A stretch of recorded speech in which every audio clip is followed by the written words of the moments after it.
Today we are going to see a high step-up converter using single switch in this video.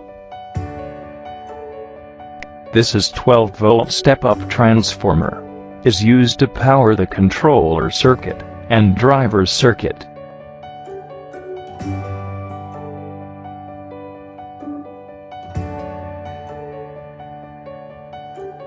The pulse generated from controller and provided to the driver circuit for isolate and amplify the pulse. Another 12-volt step-down transformer is used to power circuit. Now, we measure the input AC voltage.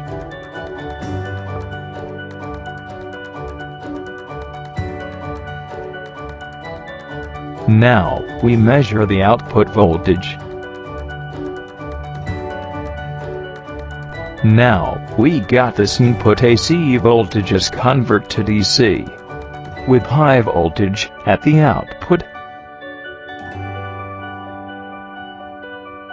For more details about this video, visit our website.